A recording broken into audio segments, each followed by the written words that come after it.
우선 경건이란 무엇인가 대개 알고 있습니다만은 좀 더 살펴보면은 우리나라의 표준 국어 대사전에 보면은 경건하다 형용사로 해서 공경하며 삼가고 엄숙하다 이렇게 되어 있습니다.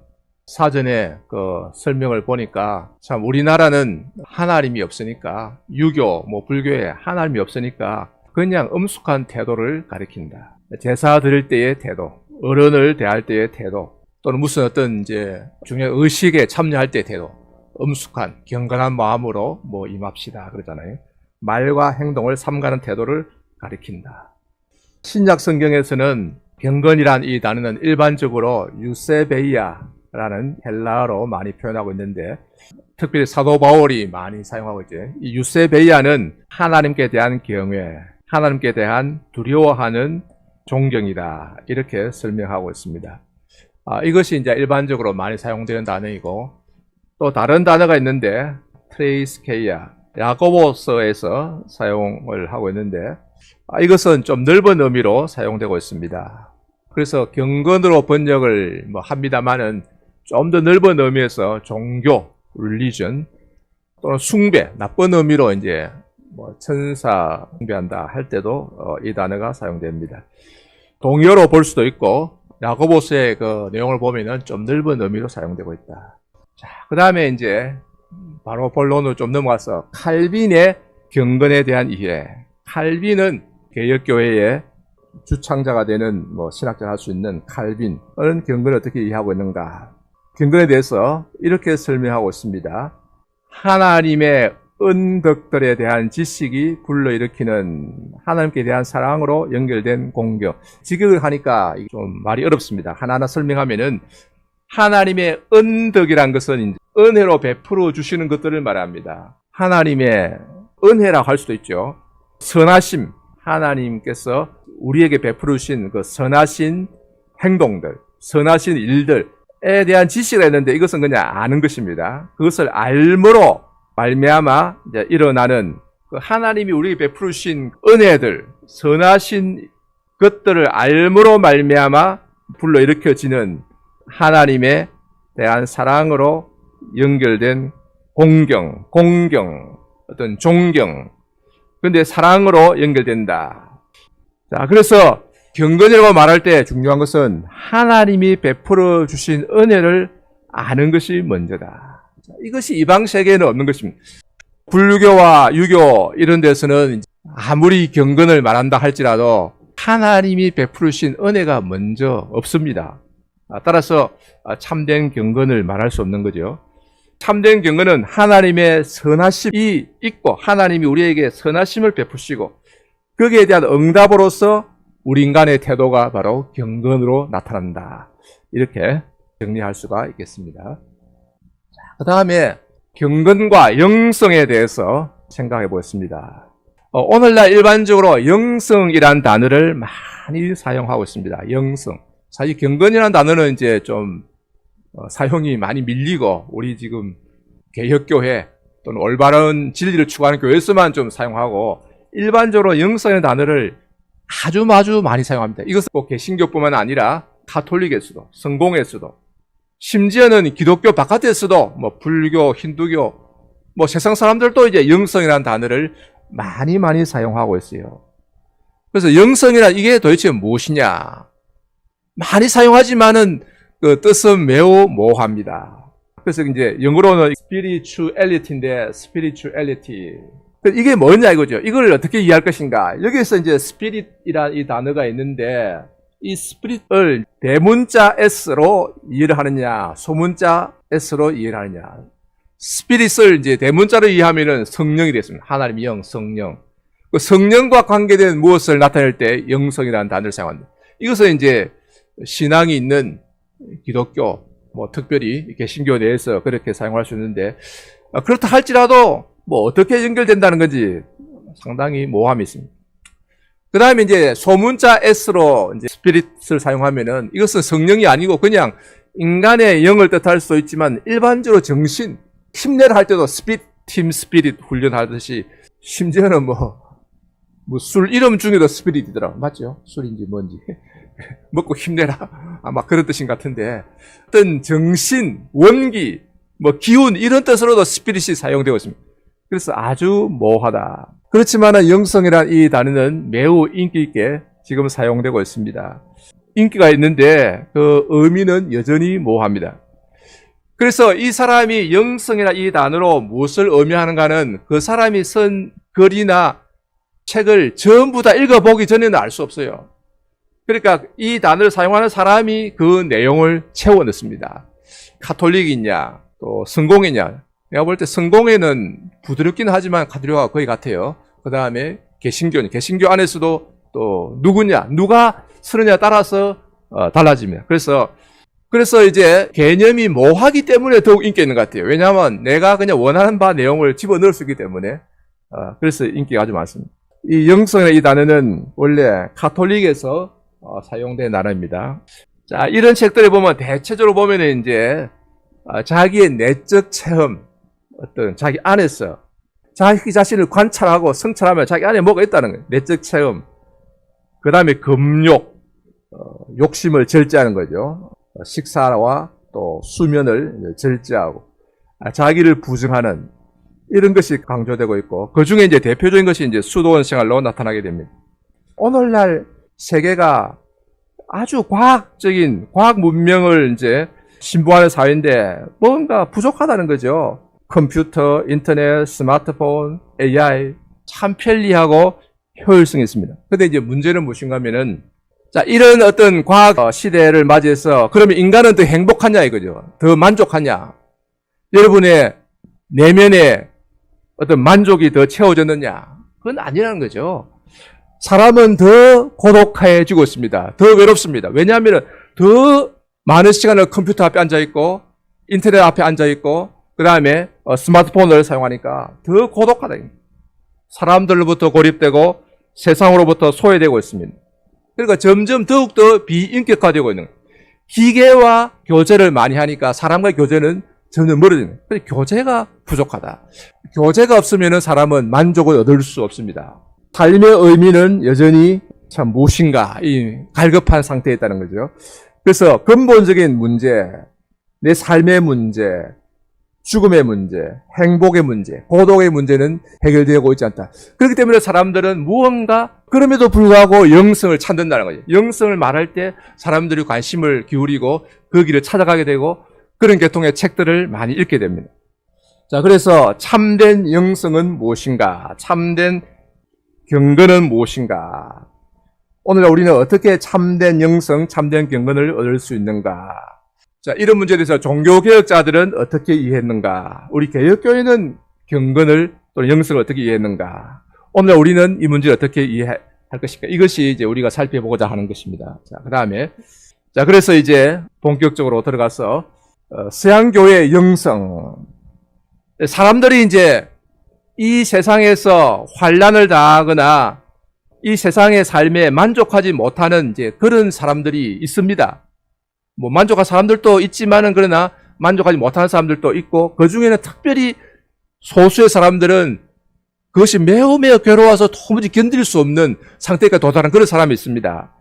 종교적 핍박이 일어나는 경우 로마의 황제에 의해서 예수 믿는 사람들 핍박할 때도 뭔가 도피하고 싶은 마음이 있고 그 다음에 이제 그 아니더라도 자기 죄 문제에 대해서 아주 민감하게 괴로워하는 사람도 있습니다. 왜 내가 계속 예수를 믿는데도 불구하고 내가 죄 문제에 벗어나지 못하고 있을까? 그 다음에 또 이 세상에서의 삶 자체에 환멸을 느끼는 사람이 있습니다. 이 세상에 사는 것이 너무 괴롭다, 힘들다, 떠나고 싶다. 이런 사람들이 있죠. 이런 사람들이 이제 세상으로부터 도피를 하게 됩니다. 도피하게 되고 고독을 추구하는데 이제 이런 사람들이 이제 처음에는 이제 사막에 들어가서 혼자 살았는데 이게 문제가 뭔가 하면 좀 있으면 사람들이 그 소문을 듣고 명성을 듣고 몰려듭니다. 야, 저기 사막에 굉장히 참 고독하게 금욕 생활을 하는 그런 훌륭한 신앙인이 있다. 그러니까 소문을 듣고 몰려들면 자꾸 몰려드니까 공동체 생활을 하게 됩니다. 그래서 이제 수도원이 생기게 되는 거죠. 이 수도원 생활을 하게 되는데 그렇게 하다 보니까 이제 거기에 무언가 또 질서가 필요합니다. 그냥 아무렇게나 살 수 없으니까 규칙이 필요하고 오히려 그래서 엄격한 이제 규칙을 세우게 됩니다. 이런 이제 수도원 생활하는 사람들의 그 추구하는 목표는 뭔가 하면 내적인 평화, 마음의 평화를 추구한다. 그 서양의 수도원에 보면은 이 평화란 단어를, 이 팍스란 단어를 이 새겨놓은 데가 많아요. 자기 자신의 어떤 내적인 평화를 추구하고, 그러니까 이제 개인주의적이 되고, 내면화되고, 자기 중심성에 위험이 있다. 자, 이집트 사막의 영성에 대해서 살펴보겠는데, 이 수도원 운동의 이제 첫 출발은 이제 이집트 사막으로 봅니다. 그 대표적으로 나타난 첫 사막 교부를 성 안토니우스라 이렇게 말하는데, 안토니라고도 말하고, 성 안토니우스, 뭐 대안토니우스, 아바 안토니우스 등등으로 말합니다. 251년경에 태어나서 356년경에 죽었습니다. 그러니까 140을 살았다고 해요. 대단히 오래 살았죠, 옛날에. 자, 이 사람은 이집트의 사막에 들어가서 생활했는데, 어느 날 예수님 말씀을 듣고는 마음에 아주 쇼크를 받는 거예요. 가진 것을 다 팔아 가난한 자들에게 주라. 부자청리를 하신 말씀이 있죠. 이 말씀이 그냥 자기한테 착 충격을 다가와서 이 말씀을 따라서 자기가 가진 조금 이제 재산이 있었던가 봐요. 땅이 좀 있었는데 그걸 다 나눠주고 사막에 들어가서 은둔 생활을 했습니다. 285년에 이제 혼자 사막에 들어가서 고독한 생활을 했는데, 빵과 소금과 물, 소금은 먹어야 되니까 조금 먹었다고 한다. 하루에 한 끼 소식을 하고, 그 다음에 금식을 하고, 그렇게 살았는데, 이게 이제 어떻게 세상에 알려지게 됐는가 하면은 아타나시우스가 그 어려울 때 이제 찾아가 도와주었어요. 그래서 아타나시우스하고 친구가 되어서 이 아타나시우스라는 이제 그 이집트의 알렉산드리아의 교부가 안토니우스의 생애라는 책을 썼습니다. 아주 좀 특별한 교부들이 많아요. 예를 들면 귀신들, 악령들과 대결하고 쫓아내고 하는 이런 것들이 많습니다. 그래서 이 안토니우스에 대해서 이제 많은 사람이 명성을 듣고 찾아옵니다. 이런 아주 귀한 어떤 사람이 있다. 그래서 사막으로 찾아옵니다. 찾아올 때 이제 그때 로마 황제의 박해가 있었어요. 핍박하니까 피해서 오기도 하고 또 금욕 생활을 이제 하려고 오는 사람. 그래서 이 사람들 자꾸 이제 모여드니까 이 공동체를 이루게 됩니다. 공동체를 이루는데 대표적인 장소는 니트리아, 켈리아, 스케티스인데, 자, 지도를 한번 봅시다. 자, 보면은 이집트 나일강이 있죠. 이 남쪽에서 이 고지대입니다. 쭉 내려옵니다. 쭉 내려가지고 나일강 삼각주죠. 쫙 퍼지는데 이 삼각주는 아주 비옥합니다. 해마다 이제 범람해서 하는 그 퇴비들 그런 것들이 이제 이렇게 뿌려주기 때문에 굉장히 비옥하고 농사 잘 되는데, 삼각주를 벗어나면은, 강을 벗어나면은 다 사막입니다. 엄청 넓습니다. 이렇게. 여기도 사막이고. 니트리스가 있는가 하면은 알렉산드리아 아주 큰 도시죠. 고대에 아주 큰 이제 또 기독교가 왕성했던 알렉산드리아 남쪽에 니트리스가 있습니다. 그 밑에 켈리아, 그 밑에 스케티스가 있는데, 여기 보면은 알렉산드리아가 있고, 자, 옛날에 기독교 이제 왕성했던 지역이죠. 알렉산드리아.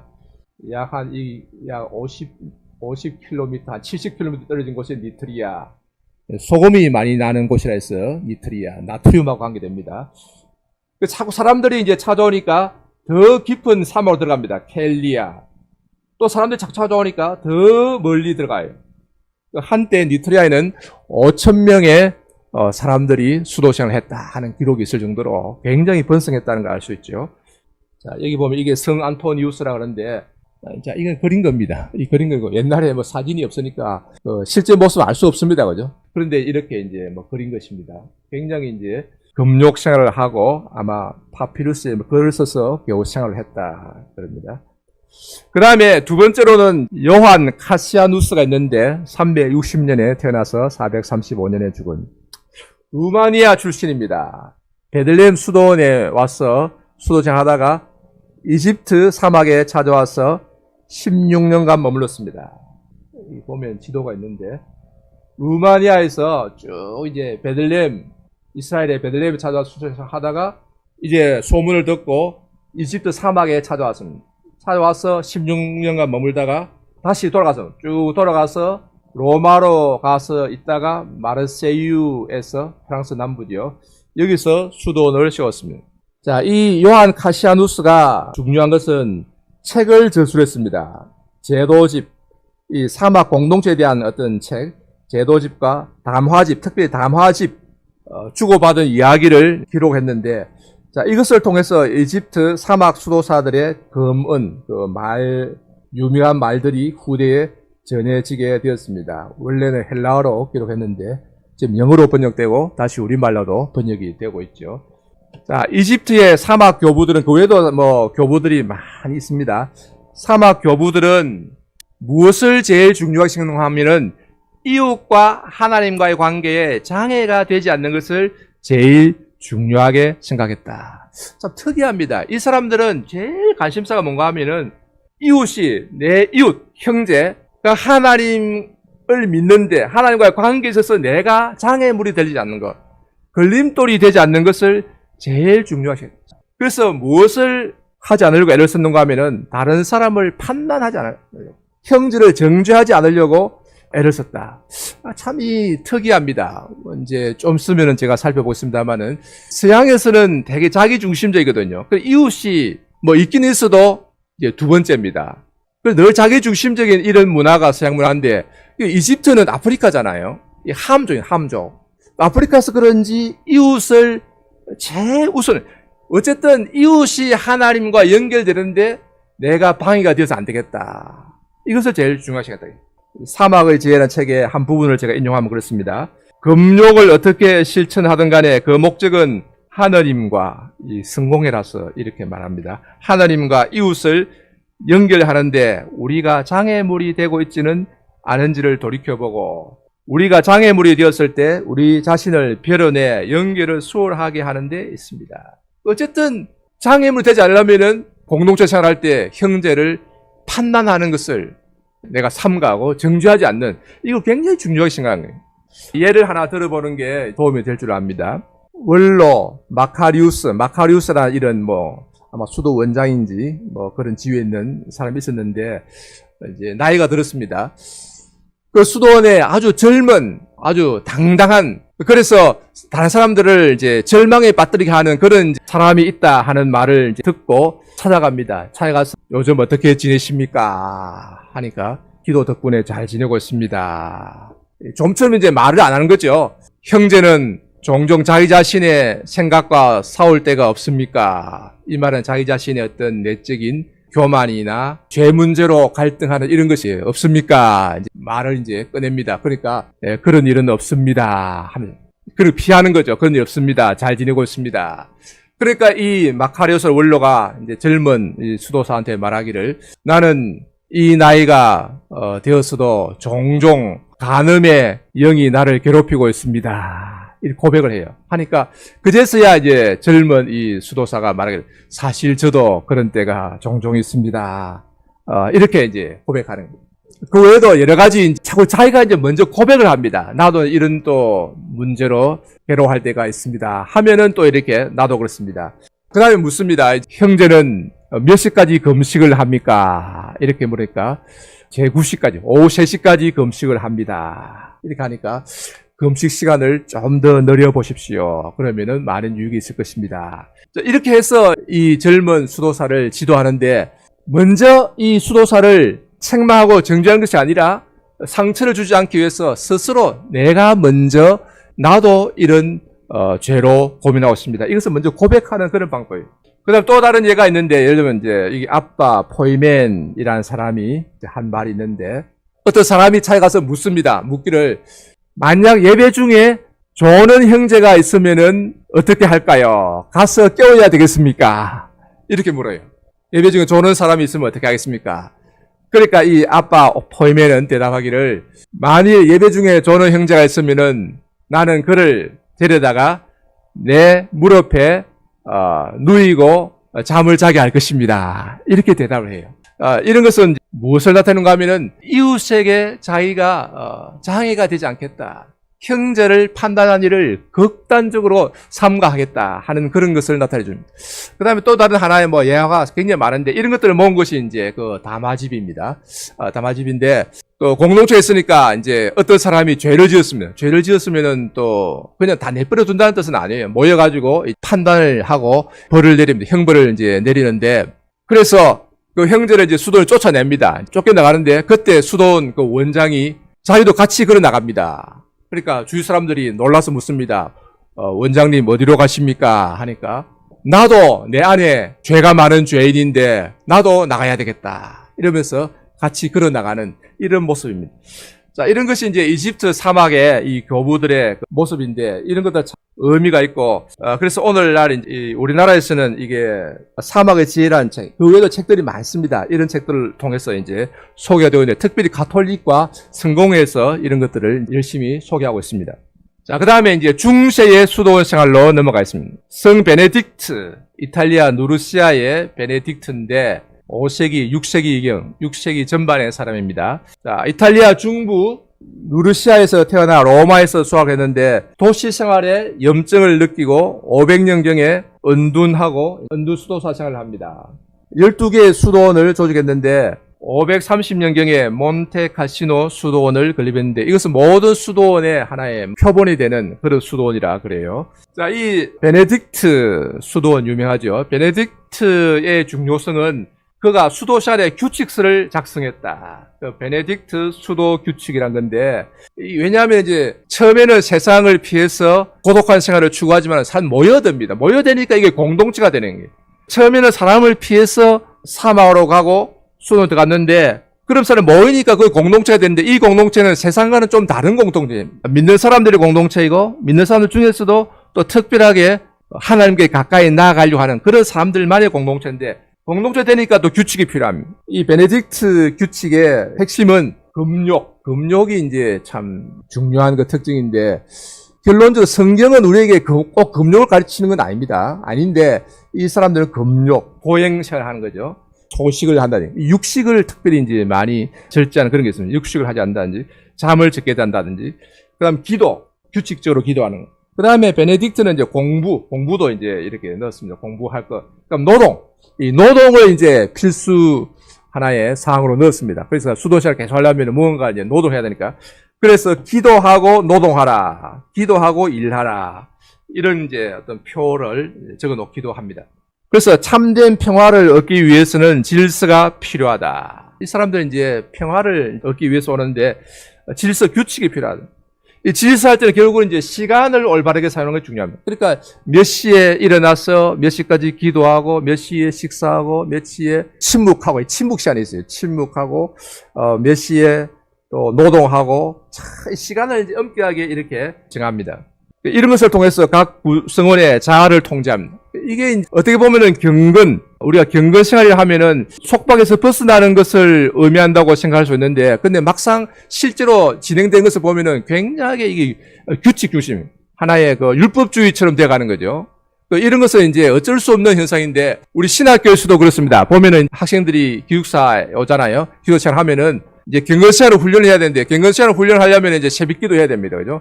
우리 신학교 있을 때는 이제 6시에 새벽기도 하는데, 그러면은 원래는 경건한 사람들이 모이면은 새벽기도 그냥 알아서 다 해야 됩니다. 알아서 다 해야 되는데, 그렇게 하면 잘 안 와요. 몇 명 오지 않습니다. 자유롭게 하면 안 와요. 다 알아서 해야 되는데 안 온다고. 그러니까 결국은 이제 체크를 하게 됩니다. 그래서 새벽기도 했는가 체크하게 되고, 처음에는 체크하고, 나중에는 그 전자식으로 그냥 다 체크하는 카드로 되고 말이죠. 그렇게 되니까 또 여러 가지 문제가 생깁니다. 처음에는 은혜로 시작을 했는데, 그래서 실제로 그것을 통제하려고 하니까 율법주의로 이렇게 갈 수밖에 없는 그런 문제가 있습니다. 이 수도원도 똑같은 그런 문제가 있어요. 베네딕트. 이 수도원 생활에서 이제 기도를 강조하는 건 좋은데, 침묵에 집중한다. 이게 문제입니다. 수도원을 혹시 뭐 경험해 볼 수 있는 기회가 있으면은 이제 있는지 모르겠는데, 수도원에 가보면 아침에 나와서 수도성이 몇 명이 나와서 있는데, 그냥 가만히 있어요. 가만히. 기도하는 건지 침묵하는 건지 모르겠습니다. 근데 가만히 있더라고요. 가만히 있다가 물론 뭐 처음에는 찬송하고 성경하는지 모르겠습니다만은 그냥 소리내 기도하는 데가 없어요. 가만히 있다고요. 지금 예루살렘에 갔을 때 경험인데 옆에 이제 보니까 지하실에서 무언가 웅성 소리가 들려요. 기도하는 소리 막 들리는데 저기는 웬 사람들이 저렇게 소리 내어서 기도하나? 유대인인가? 이렇게 물어보니까 유대인 아니고 한인교. 한국 사람들이 그래도 교회 와서 새벽에 소리 내서 기도하고 그 외에는 소리 내서 기도하는 게 별로 없어요. 침묵. 말의 침묵뿐만 아니라 마음의 침묵. 조용하게 기도하는 것이 아니고 아예 가만히 있습니다. 이 침묵을 굉장히 강조하는데 이게 문제입니다. 여기에 영지주의에 영향이 있다. 영지주의라는 것은 무엇인가 하면은 이제 영혼은 선하고 육체는 악하다는 거예요. 육체와 물체는 악하다. 그리고 어떻게 더러운 입을 가지고 기도할 수 있느냐? 이건 순수하게 못하다는 거예요. 가장 높은 수준의 기도는, 가장 올바른 기도는 영으로 기도하는 것이다. 영으로 순수한 영 앞에 나아가는 것이다. 이 이방 철학자들이 하는 말이에요. 그러니까 여기에 이제 기독교가 영향을 받아서 영으로 기도하는 거. 육체를 사용하면 안 돼. 입어 더럽다는 거예요. 그래서 성경의 가르침은 그게 아니죠. 성경은 우리 입술에서 나오는 찬양을 기뻐 받으시고 우리 입술로 기도합니다. 소리 내어서 기도하는 것이 성경인데 이들은 결국은 영지주의, 이방 철학의 영향을 받아서 침묵하는 것이 좋다. 요즘 이제 아주 훌륭한 목사님들 가운데도 잠잠하라, 침묵하라 이래 강조하는데 대단히 위험한 건데 어디서 흘러온 것인지도 모르고 지금 말하고 있는 그런 게 많습니다. 자, 그 외에도 아구스티누스 수도원, 또 그 다음에 구걸 수도성들, 이거는 이제 빌어먹는 거죠. 프란시스칸 수도성은 재산을 다 기부해버리고 길거리 걸어다니면서 이제 얻어먹으면서 전도하는 거. 도미니칸 수도성 이런 것들이 있습니다. 자, 그 다음에 종교개혁자들의 영성, 경건. 자, 이제 거의 이제 중심으로 들어갑니다. 마르틴 루터 이제 중심을 뛰어넘어서 종교개혁을 하는데 1483년에 태어나서 1546년에 죽었습니다. 자, 루터도 우리가 생각할 것은 처음에는 수도원 생활을 했습니다. 처음에는 이 루터도 굉장히 양심이 아주 참 예민한 사람이거든요. 죄 문제로 늘 괴로워합니다. 괴로워하다가 결국은 아버지는 루터가 워낙 총명하고 똑똑하니까 법학을 하기를 원했는 거예요. 법학을 해야 뭔가 좀 직장이 안정적이잖아요. 그런데 루터는 수도에 들어갑니다. 옆에서 벼락이 꽉 내리치는 것을 이제 경험하고는 그 자리에 엎드러져 가지고 그 성 안나라는 그런 어떤 성자 이름 부르면서 여자 이름이죠. 안나여, 내가 수도원에 들어가 있습니다. 그만큼 그 전에 마음에 갈등이 많았다는 걸 말하죠. 그 수도원에 들어가서 금욕하고 시키는 대로 기도하고 순례하고 고해성사. 이 고해성사라는 것은 이제 수도원장에 가서 내가 이런 또 죄를 지었습니다. 이 고백하는 거예요. 근데 이 고해성사가 어디서 나온 거 보니까 가톨릭 이전에 이미 이집트 사막에 수도원생을 할 때 보면은 사람들이요, 거기에 있는 높은 어른, 이제 아빠라 하기도 하고 원로라 하기도 하는데 이런 사람에 가서 자기 자신을 정직하게 내어놓고 묻는 게 가르침을 주십시오. 내가 이런 죄로 괴로워하고 있습니다. 이렇게 하면은 그 이제 문제 해결되고 좋다. 이런 것이 쭉 전통이 이제 흘러내려와요. 이것이 수도원에 들어오고 중세로 들어오고 흘러왔다. 이렇게 볼 수 있어요. 오늘날까지 가톨릭의 고해성사, 이게 참 문제가 많죠. 루터는 수도원장에 가서 자기 죄가 이런 죄가 떠오릅니다. 고백하고 돌아서니까 또 가서 또 고해성사하고. 그래서 수도원장이 너 이제 그만 오너라 했다는데, 그렇게 고백했지만은 루터는 죄 문제가 해결되지 않았어요. 마음속에 일어나는 죄는 하루에도 수백이 아니고 수만 번도 더 생길 수 있는 거죠. 마음에 평안이 없었습니다. 그러다가 루터가 성경 공부를 통해서 이신칭의 원리를 깨달았습니다. 이신칭의는 믿음으로 어렵다함을 받는다. 그러니까 그전에는 루터는 내가 하나 앞에 설 때에 내가 어렵지 못하면은, 내 의가 없으면 하나님은 진노하시는 하나님 생각했어요. 하나님은 벌 주시는 하나님. 왜냐하면 나는 하나 앞에 미치지 못하잖아요. 그러니까 늘 하나 앞에 설 때마다 두려운 거지. 그런데 내 의가 아니라 믿음으로 어렵다함 받는다. 그러니까 내 의가 아니고 하나님의 의가 내게 전가된다. 하나님이 그 예수 그리스도를 보내주셔서 예수 그리스도가 하나님 의가 돼서 이제 믿는 자에게 그 의가 우리에게 이렇게 전가된다, 끼쳐진다. 그래서 이 성경에서 말하는 의는 징벌적 의가 아니라 하나님의 구원하시는 의다 하는 것을 깨닫게 돼서 그때서야 이제 비로소 마음의 평안을 얻게 됩니다. 내 의 때문에 어렵다함 받고 평안을 얻는 것이 아니라 예수님을 믿음으로 예수를 믿을 때에 그 하나님 의가 내게 이렇게 전가된다, 끼쳐진다. 내 의가 없는데도 들어온다는 거죠. 그래서 하나님이 어렵다 하신다. 이 신칭의 이 원리를 발견하고는 문제 해결을 찾습니다. 그 외에도 이제 가톨릭과 이제 사온 여러 가지 그 일들이 많이 있죠. 1515년에 결혼합니다. 가톨릭에서는 이제 금욕신을 하기 때문에 결혼을 이제 못하게 하죠. 독신을 이제 장녀가 아니라 수도에 들어오면 독신해야 되죠. 감독, 신부가 되려면 다 결혼을 하지 말아야 되는 독신주의잖아요. 근데 이제 이 루터는 독신주의 이게 잘못되었다. 결혼이 옳다. 그럽니다. 그래서 수녀들을 수녀원에서 탈출하도록 도와줍니다. 탈출하도록 도와준 수녀 12명 중에 하나와 결혼을 했습니다. 여기서 우리가 생각할 것은 루터도 원래는 수도원 출신이었다. 수도원 영향을 이제 받고 있다는 거예요. 그래서 루터는 수도원적인 금욕을 반대하고 이 세상에서 삶의 성화로 이제 발전시켰다. 이 세상 안에서 우리는 거룩하게 살아야 된다. 이걸 주장했다는 거죠. 자, 이 사진은 이제 비교적 좀 정확하다 볼 수 있겠죠. 이 당시에는 이제 아직 사진이 없었지만 그림이 이제 있었으니까.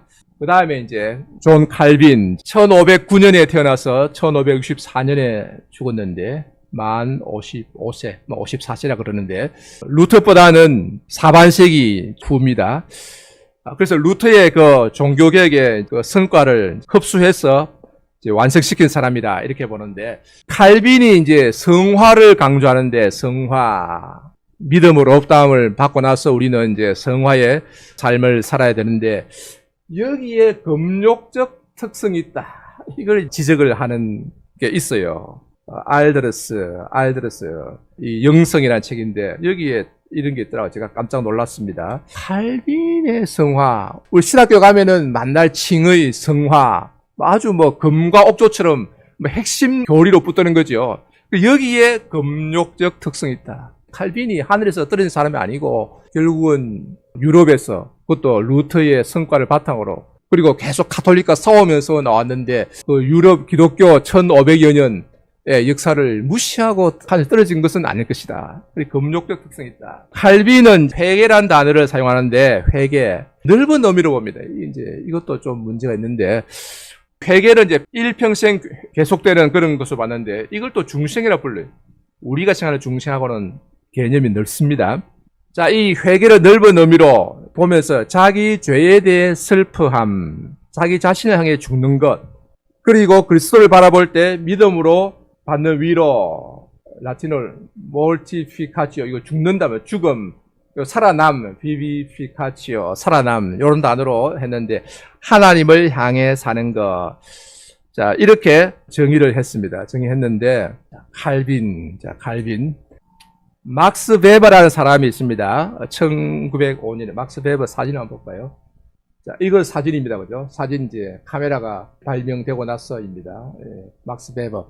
막스 베버는 독일의 사회학자로 잘 알려져 있는데 그 어머니가 위그노 출신이에요. 위그노라고 아주 그 경건한 개혁주의라 볼 수 있거든요. 아주 신앙이 철저한 프랑스인데 위그노. 박해를 피해서 신앙을 지킨 사람인데 어머니가 아주 경건한, 아버지는 좀 뭐 정치한다고 좀 그렇고. 자, 이 막스 베버가 쓴 책 중에 뭐 잘 알려졌습니다. 프로테스탄트 윤리와 자본주의 정신이라는 책이 1905년에 나왔는데 한 100년 좀 더 됐습니다. 자, 이 사람이 중요한 것은 서구 사회, 서구 자본주의 사회의 발전은 프로테스탄트 윤리에 기인한다. 프로테스탄트, 특별히 이제 우리 개혁교회 뭐 루터파도 포함되겠습니다만, 개신교의 이 윤리, 이 신앙, 이 종교, 정신이 영향을 미쳤다. 이 칼 막스의 주장과 반대. 칼 막스는 이제 물질이, 그러니까 이제 유물론이죠. 이제 생산력, 생산 관계, 이런 것이 근대 자본주의 사회를 갖고 왔다, 이렇게 보는데 그게 아니고, 막스 베버는 프로테스탄트 윤리가 영향을 미쳤다, 이렇게 보는 것입니다. 이 정신적으로 보는 것입니다. 그래서 의미가 있는데, 자, 여기 보면은 기독교적 금욕은 세상에서 비판적 기능을 가졌다. 세상에서의 일상생활의 성격을 훼손하지 않고서 수도원의 문을 자기 뒤에 닫고, 중세의 그 수도원 그 문을 닫고 세상에서의 일상생활을 변화시키는 일을 했다. 그 세상 속에서, 이제는 세상 속에서 합리적인 일을 영위했다. 이 세상에 속하지 아니하고 이 세상을 위하여 살지도 않고 이 세상 속에서 기독교적 금욕을 실천했다, 이래 보는 것입니다. 특별히 이제 이 개혁교회 칼빈의 가르침이 자본주의 발달에 긍정 영향을 많이 끼쳤다고 보는데 이렇게 봅니다. 칼빈의 예정론이 하면은 이 세상에서 일부분의 사람들이 선택을 받아서 구원받기로 예정되었고 나머지는 이제 버림받아서 멸망하는데, 내가 선택받았다 하는 것을 어떻게 알 수 있느냐? 이걸 알 수 있는 방법. 그럼 내가 선택받았냐? 선택받지 않았냐? 알 수 있는 것은 결국 내가 이 세상에서의 어떤 삶을 통해서, 어떤 윤리적 삶을 통해서, 특히 절제하는 삶을 통해서 내가 선택받은 것을 확인한다. 이렇게 보는 거예요. 그러니까 내가 선택받았는지 선택받지 않았는지에 대한 어떤 불안, 두려움이 결국 이 세상에서 세상 안에서 금욕적인 생활로 나타난다 하는 그런 주장인데, 이제 이 베버의 주장은 기독교적으로는 신학적으로 맞지 않다고 봅니다. 칼빈주의자들이 선택받았는지 선택받지 못하는지 불안해서 이 세상에서 열심히 사는 것은 아니고 오히려 우리는 하나님께 택함 받아 구원받은 것에 감사하여 산다. 이것이 올바른 교리거든요. 그래서 막스 베버의 이 주장은 다 맞지 않은 것으로 비판을 받습니다만은, 그러나 크게 보면은 살펴볼 것이 있다. 자, 그래서 이걸 정리하면 이렇습니다. 세상에서의 과업을 칼빈은 신적 소명으로 보았다. 그러니까 하나님의 부르심으로 보았다. 이 세상에서 우리가 살아가는 것은 하나님의 부르심이다. 영어로 하면 calling이라서 부르심이란 말이죠. 그 직업을 calling이라 이렇게 부릅니다. 모든 직업은 각 개인의 순종을 요구하는 사명이다. 그 직업 속에서 이제 하나님이 주신 사명을 이룬다는 거예요. 그래서 일을 귀하게 여긴다. 이 프로테스탄트, 루터파와 이제 칼빈 이쪽을 합쳐가지고 노동을 귀하게 여긴다. 결과 때문이 아니라 성화된 삶의 표현으로서. 그래서 이제 개혁주의, 칼빈주의자들은 이 세상의 삶, 이 일을 이제 수도원의 금욕이 아니라 금욕 대신에 이 세상의 일을 통해서 하나님을 섬긴다. 이렇게 보았다는 거죠. 이와 함께 전략이 중요하다. 전략이 이제 네덜란드 개혁교회 가면은 이제 전략 정신이 아주 강하거든요. 지금도 네덜란드, 지금은 조금 덜 합니다만은 아주 물건을 아끼는 게 아주 눈에 띄거든요. 그러니까 버리는 게 잘 없습니다. 그리고 옷도 우리나라 사람들은 자기가 입고 그냥 버리는 게 많잖아요. 네덜란드 꼭 중고를 이렇게 거래를 합니다. 옛날부터 그냥 해가지고 가난한 사람들, 학생들은 늘 중고를 사서 입거든요. 중고를 사서 이렇게 입고, 책도 보면은 이제 새 책을 잘 안 사요. 가면 늘 학생들이 중고를 거래합니다. 학교 가면 게시판에다가 자기가 안 보는 책은 딱 팔아요. 중고책 팝니다. 광고 내놓으면 그거 보고 찾아가가지고 또 중고책을 사고, 그런데 중고 거래가 많아요. 제가 이런 책들도 다 그 중고를 이제 산 것입니다. 중고 사고, 그 다음에 이제 또 예를 들면은 이제 아이들이 이제 장난감을 가지고 놀잖아요. 놀고 이제 자라면은 우리나라 사람은 어떻게 합니까? 버리죠. 그 네덜란드에서 그걸 버리지 않습니다. 그것을 딱 모아놔요. 보관해놔요. 딱 보관해놨다가, 그럼 자기 아들이 자라고 딸이 자라서 결혼해서 아이를 낳으면은 그 아이는 또 물려주는 거예요. 그리고 그 아이가 또 자라서 결혼하면 또 물려주는 거예요. 그래서 할아버지가 가지고 놀던 장난감을 손자가 가지고 논다. 이제 이렇게 되는 거예요. 그러니까 이 굉장히 전략을 하는데, 이 전략이 어디서 왔는지 이게 참 궁금하고 하나의 그 관심사긴 한데, 수도원적인 금욕에서 왔느냐? 저는 그렇게 생각을 안 했는데, 어떤 칼빈주의의 어떤 개혁주의의 합리주의, 하나님 말씀에 대한 순종, 합리주의. 그러니까 이게 낭비할 이유가 없는 거죠. 왜 꼭 새 옷을 사 입어야 되느냐고요. 그럴 이유가 없는 거죠. 그러니까 예를 들면은 지금은 조금 이제 많이 신앙이 떨어지니까 이제 달라진, 옛날 같으면요, 노동자가 일하러 가면은 점심시간에 어떡합니까? 우리나라 사람들은 다 식당 가서 사 먹잖아요. 체면 때문에. 그 네덜란드 그래 안 합니다. 식당에 안 갑니다. 집에서 나갈 때 빵을 몇 개 더 발라가지고 커피 끓여가지고 가지고 와서 정확한 시간 되면은 자기 혼자 있더라도 자기가 따로 이게 시간 되면 딱 나와서 혼자서 빵 먹고 커피 마시고 또 쉬었다가 또 시간 되면 정확하게 일하러 가는 거예요. 자, 이것이 이제 네덜란드 사람들의 합리주의고 이 전략인데, 어쨌든 전략이 중요하다. 노동이 소명이기 때문에, 하나의 부르심이기 때문에 일은 그 자체로서 목적을 가지고 있으며 결과는 부수적이다. 그러니까 일 자체를 하나님이 부르신 콜링, 부르심으로 소명으로 보기 때문에 일 자체를 즐겁게 하는 거예요. 그게 이제 제가 네덜란드에서 이제 가서 처음에 가서 놀라는 것 중에 하나가 여러 가지 있는데, 사람들 일할 때 즐겁게 하는, 즐겁게. 그걸 고통이다, 싫다 이런 게 아니고 아주 그냥 즐겁게 커피 마시면서 이야기하면서 즐겁게 하는 거예요. 이런 것들이 이제 이게 빈말로 들리지 않습니다. 사치와 자유로운 시간은 신앙생활에 위험한 것으로 여겨졌다. 안식일은 주일로 좋겠다. 그 주일은 쉬고 나머지 날은 열심히 일한다, 산다 하는 거죠. 그래서 자, 이것을 막스 베버는 세계 내적 금욕이라 이렇게 불렀습니다. 세상 안에서 금욕을 실천한다. 자, 이런 이제 이거는 다 우리나라의 중고등학교인가 교과서도 실려 있지 싶은데 어딘가 뭐 대학 교재인지는 모르겠습니다만은 뭐 알려진 건데, 그러나 이제 세계 내적 금욕이라는 단어는 좀 안 맞는 것 같고 좀 지나친 것 같고, 어쨌든 이 세상 안에서 저는 이 순종이라는 이런 이제 단어를 사용하고 싶은데, 이 세상 안에서 하나님 말씀에 순종한, 그래서 그것은 결과적으로 물질적인 형통함과 건강한 복지를 가져왔다. 그러니까 이렇게 살면 자연히 삶이 풍족해질 수밖에 없다. 우리말로 부자 된다는데, 네덜란드 사람들이 뭐 우리가 생각하는 그런 부자는 아니고 아주 뭐 넉넉한 부자는 아니에요. 아주 빠듯하게 삽니다. 왜냐하면은 헌금해야 되지요. 또 구제해야 되죠. 또 터키 지진 난 데 도와야 되지요. 또 아프리카 사람들 심장병 어린이 도와야 되죠. 뭐 그런 굉장히 많아요. 뭐 어디다 또 뭐 후원해야 되죠. 그러니까 참 돈을 이렇게 하기 때문에 굉장히 아껴 써요. 아껴 쓰는데 그걸 구제하고 선한 일하고 그렇게 하니까 삶이 여유가 많이 있는 거 아니에요. 그러니까 외식은 거의 안 합니다. 외식은 거의 특별한 경우 외에는 없다고 봐야 되고, 그렇지만은 사는 것은 그냥 또 괜찮게 산다. 그래서 물질적인 형통함과 건강한 복지를 가져왔다. 이것이 이제 막스 베버의 주장입니다. 자, 그다음 결론적으로 넘어가겠습니다. 자, 예수님의 가르침은 무엇인가? 예수님의 가르침으로 우리가 이 문제에 대한 간단한 답을 찾아야 되겠습니다. 요한복음 15장 19절에 너희가 세상에 속하였으면 세상이 자기의 것을 사랑할 것이나 너희는 세상에 속한 자가 아니요 도리어 내가 너희를 세상에서 택하였기 때문에 세상이 너희를 미워하느니라. 우리는 세상에 살지만은 세상에 속한 자가 아니고 택함 받은 자이다.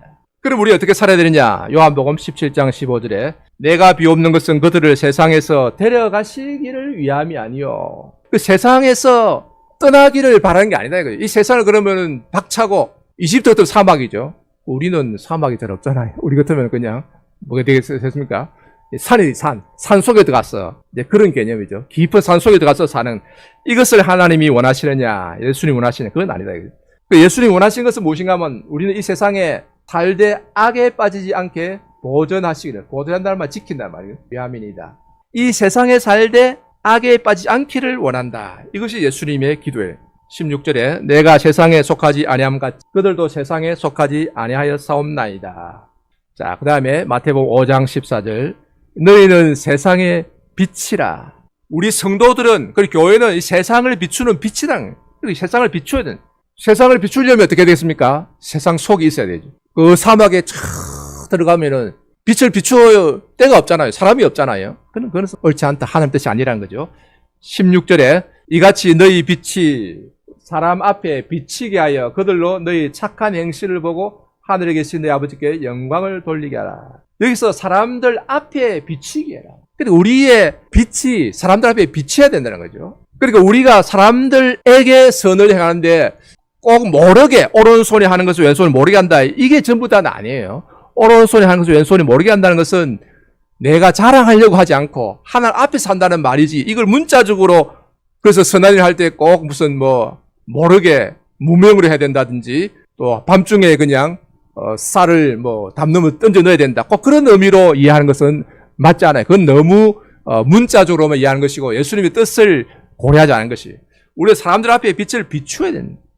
그래서 사람들이 보고 있잖아요. 사람들이 봐야 됩니다.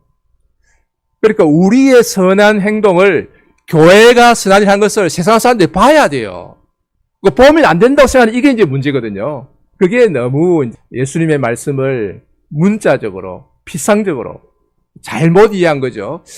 그래서 교회가 선한 일 한 것을 세상 사람들이 보도록 해야 돼요. 신문에도 좀 알리는 것도 필요해요, 사실은. 아버지를 영화롭게 하라. 그것을 보고, 듣고 하나님께 영광을 돌리게 해야 된다. 따라서 우리는 세상에 살아야 하고 세상에서 빛을 비춰야 하는 존재이다. 자, 무엇을 통해서? 자, 이 착한 행실이라고 그랬습니다. 착한 행실. 선한 일들, 좋은 일들, 아주 넓은 의미입니다. 구제와 장학과 사랑과 불우이웃 돕기, 착한 일, 청소, 봉사, 재능기부, 따뜻한 말과 행동, 모든 종류의 선한 일을 통해서 빛을 비춘다. 그러니까 빛을 비춘다는 말을 많이 하잖아요. 여러분의 교회 이름도 참 좋은데, 작은 빛교회, 참 빛이 있다는 게 아주 좋은데요. 빛을 비춘다는 게 무엇이겠습니까? 빛을 어떻게 비추는 거예요? 이 구체적으로 이것은 착한 행실이라면, 착한 행실은 그냥 선한 일들, 좋은 일들입니다. 선행입니다. 모든 종류의 선한 일을 통해서 사람들에게 그것을 행해서 사람들이 보고 하나님께 영광을 돌리게 해야 된다. 이웃이 있는 거죠. 사람들이 나의 삶을 보고 하나님께 영광을 돌리도록 해야 한다. 이것이 참된 영성이고 참된 경건이다. 즉 우리가 세상을 떠나는 것이 아니라 세상을 도피하는 것이 아니라 세상 속에 살면서 사람들에게 빛을 비춘다. 이때 사람이라는 것은 단지 나와 신앙이 같은 형제만 말한 게 아니에요. 세상 사람 전부 다예요. 수도원에 들어온 사람들만 말한 게 아니에요. 제한된 사람들만 아니에요. 세상 전부 다. 세상 사람들 앞에 빛을 비추어 그래서 그들이 그것을 보고 하나님께 영광을 돌리도록 해야 한다. 자, 이것이 개략적으로 살펴본 것인데 서양교회에 어떻게 영성의 개념, 경건의 개념이 이제 전개되어 오고 사람들이 죄 문제, 자기 자신의 문제를 해결하기 위해서 어떻게 사막으로 들어가고 수도로 들어가고 또 종교개혁에서는 이것을 어떻게 이제 개혁을 하고 삶 속에 실천해 왔는가 아주 개략적으로 간단히 살펴보았습니다. 그래서 내일 오전에는 예배니까 성경을 통해서 참 경건에 대해서 살펴보고 내일 오후에는 좀 더 구체적으로 개혁교회는 구체적으로 경건을 어떻게 실천하는가 그 부분에 대해서 말씀드리도록 하겠습니다.